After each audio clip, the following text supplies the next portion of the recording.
Hey everyone, today we're going to be setting up the Creality Sonic Pad on a Creality CR-10S Pro V2. So let's get started.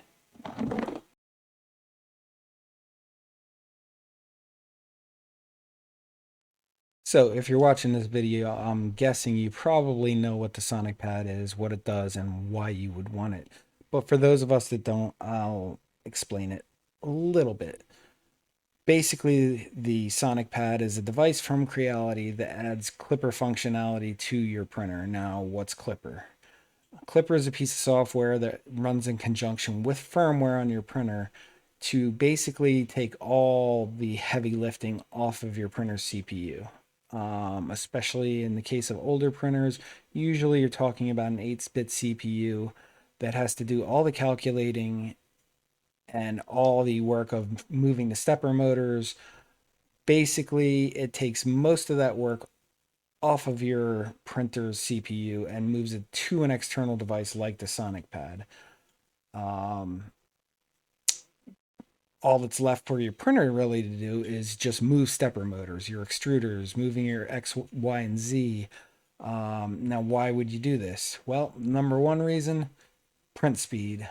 I can tell you from experience after installing this device, I went from about 50 millimeters per second as my max speed for, quality prints to installing the Sonic Pad, and I'm up to about 160 millimeters per second. We're talking a 3 times increase here. Just for an example, if you take a look, you can see here how much faster the printer is moving. I mean, this is just like a little toolbox that I'm printing out, but this is running at 160 millimeters per second. Obviously, it's not all at 160, but the infill is, I mean, even the wall speed is 30 millimeters a second beyond what my max speed was before installing the Sonic Pad.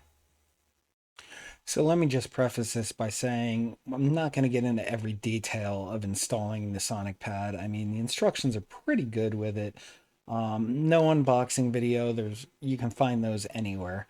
What I'm focusing on here is getting the firmware that you need to run the Sonic Pad with the CR10 to the printer.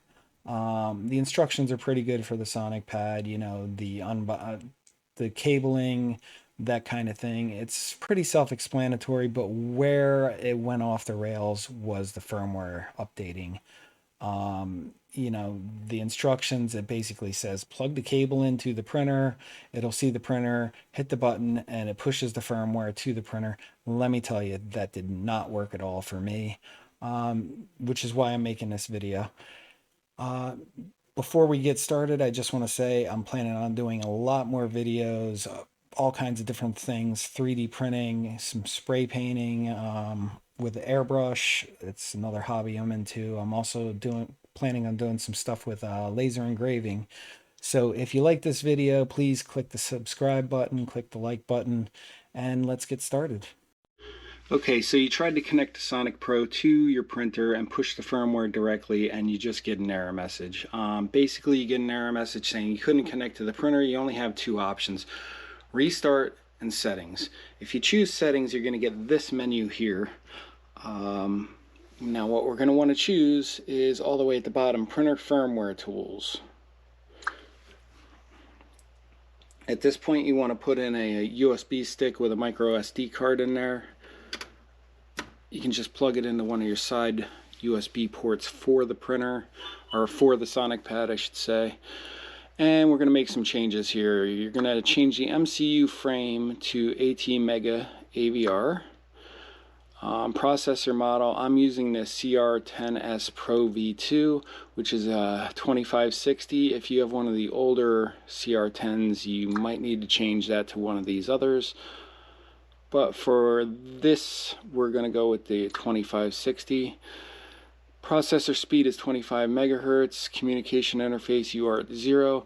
The big one here is baud rate for serial port. Now, I'm not sure why it's defaulted to 250,000. I've never set anything in my life to 250,000. What you need to set this to is 115,200. Hit OK. GPIO pins, we're not going to set any of that stuff, and we're going to hit generate. It's going to generate the firmware file, which will take a couple seconds, and you want to export it. When you choose export, it's going to ask you where you want to put it. I'm just throwing this on a USB stick that was pulled out of an Android phone, but we're just going to drop it right on the root of the USB card, or the micro SD card. Hit OK, wait for it to export, and we can move on to the next step, which is actually putting it into the printer with Xloader. Just hit OK for this, and we're ready to go to the next step. All right, so now we have the firmware on the USB stick. All we need to do is get it onto the printer.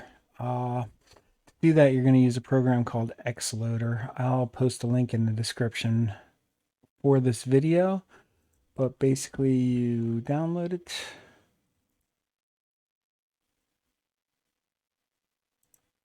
And save it to your hard drive somewhere.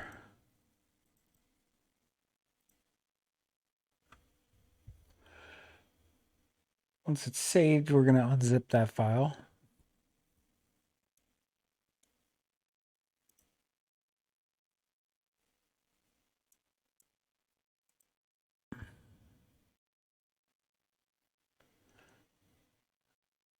Open the unzip folder.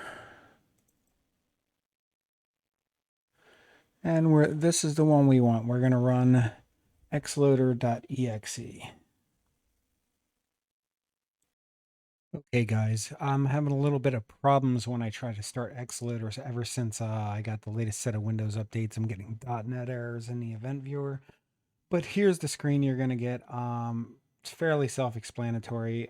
Same thing as when you install the firmware, you're going to choose the ATmega 2560 as your device.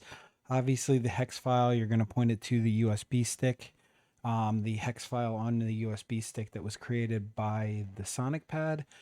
COM port is going to be whatever COM port is, chosen by your PC when you plug your printer in. And the baud rate, as before, is going to be 115,200. Once you set all that up, you click upload. It'll push the firmware to your printer. After that, you should be able to connect the Sonic Pad to the CR-10. Like I said, it's working great. I'm going to be posting some more videos with some of the other features. One of the things with the Sonic Pad is it gives you a good web interface, definitely speeds up your prints, but there are a bunch of things you can do to take it one step further. Things like pressure advance and input shaping. Like I said, I'll be posting more videos in the near future going over that stuff and how to set it up on the Sonic Pad. So please, if you like this video and you want to see more, click that subscribe button. I really appreciate it, and I will see you guys next time. Thanks for watching.